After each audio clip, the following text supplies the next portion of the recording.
What's happening, everybody? It's Sean with Reactions to the Classics. And today we got a reaction to Hooverphonic and their songs Even versus Mad About You. That's right, a song battle brought to us by friend, longtime supporter, and patron of the channel, Pete. Thank you, Pete. Appreciate you. Appreciate all the patrons who make this thing go. If you'd like to support us in any way, check out that Patreon link below or the Patreon link on the end screen. We could not do it without them.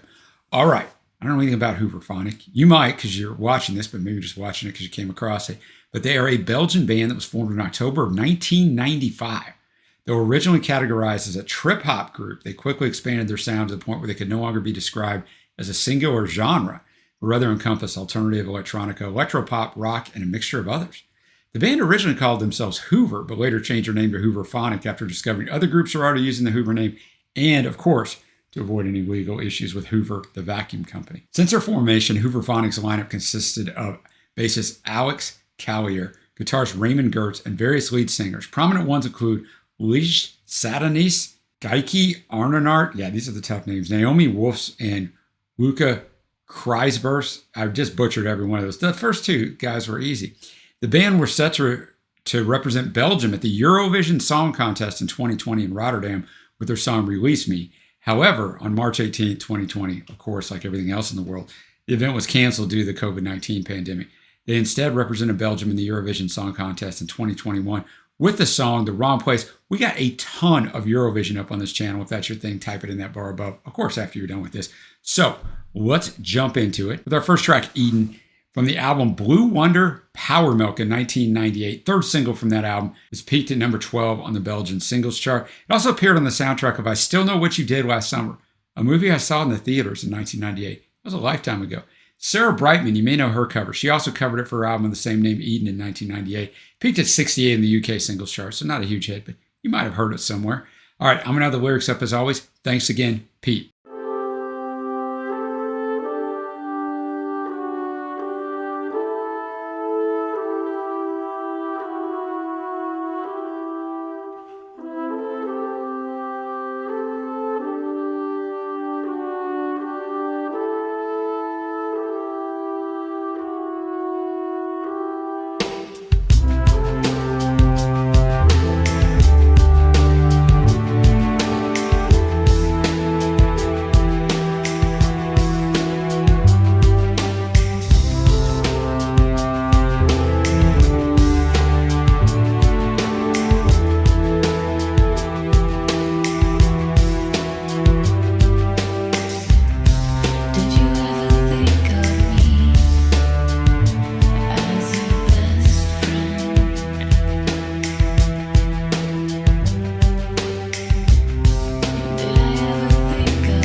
All right, Eden, just a great vibe there. I like the female vocals. I mean, I already messed her name up. Geiki. It's probably neither one of them, right? But Alex Callier wrote this, but really well done. And you got the horns in there. You've got strings, of course. You got an oboe. It's got a lot of interesting instruments. I mean, it builds for almost a minute. It's only a 3.5-minute song, right? It's not very long. So I just like this. It's a total vibe. And I mean, the song itself is just kind of about, we kind of never really connected. Did you ever think of me as your best friend? Did I ever think of you? I'm not complaining. I never tried to feel this vibration. I never tried to reach your Eden. Did you ever think of me as an enemy? Did you ever think of me? I'm complaining. So it could be to a friend, but because, as a female, male, kind of interplay there on the vocals, I just took it that way. So you can probably take it however you want. Next up, we have Mad About You from the Magnificent Tree album in 2000. So 2 years later from the last track. Lead single, it's often considered the band's masterpiece and its biggest worldwide success. Featured a sweeping string arrangement that typifies the trip-hop genre. I mean, kind of like the last one did that. It's also similar in style to a Bond-style film theme. All right. The song is about a forbidden love. And in an interview, Alex Callier, who wrote this one too, revealed the inspiration from the song came from his encounters with Kathy Dennis, who he had first met at a songwriting camp in 1998 when they had a disagreement over fishy wine. And he also recalled a wild car ride with her through London, occasionally driving in the wrong lane. Anecdotes that ended up being referenced in the lyrics to this song. All right.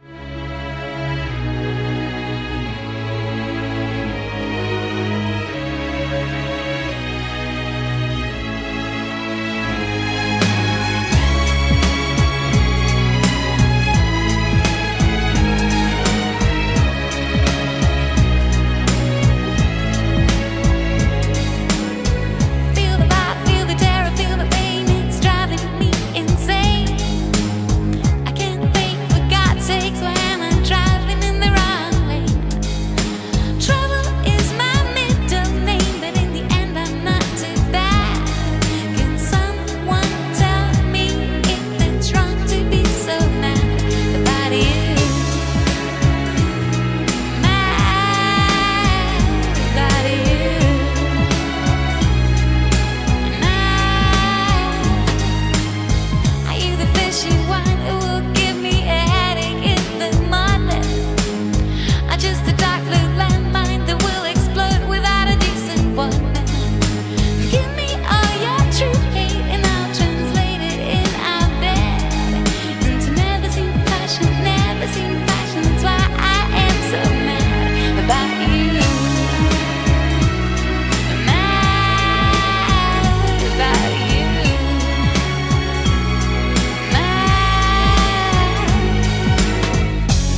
All right, Mad About You. I definitely felt the Bond thing in there, right? You got strings, you got the viola, you've got separate percussion, you've got cello. I mean, we're talking 4 people on the cello. So you got a lot of different things going on.